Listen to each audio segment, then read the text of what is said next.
Tinawag ni Senator Tito Sotto ang nangyaring hearing kanina na isang bogus investigation and aid of destabilization.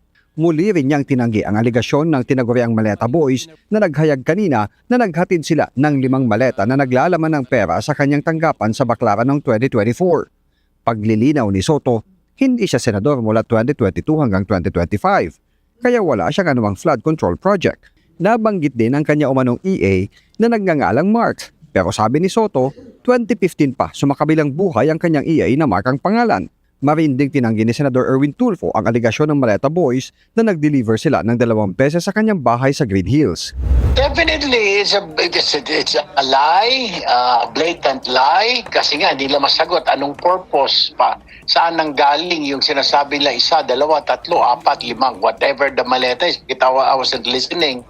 What is the purpose? Sabi ni Tulfo na mula 2022 hanggang 2025 ay wala siya ni isang flood control project na siyang sentro ng investigasyon kanina. Kaya pinag-aaralan na ng kanyang kampo ang pagsasampa ng kasong kriminal.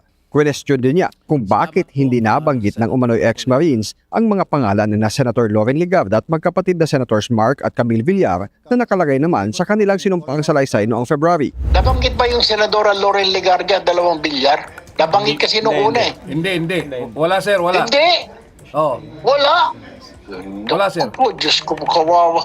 Imposible naman eh, kasi may kopya ako eh. Na pwede ko ipakita sa inyo na nasa listahan si Senadora Loren at saka yung 2 bilyar. Bakit kami lang ni Tito Sotto? Itutuloy daw ni Senator Erwin ang kanilang flood control hearing sa susunod na linggo kung saan imbitado sina dating House Speaker Martin Romualdez, Ombudsman Boying Remulla at NBI Director Melvin Matibag.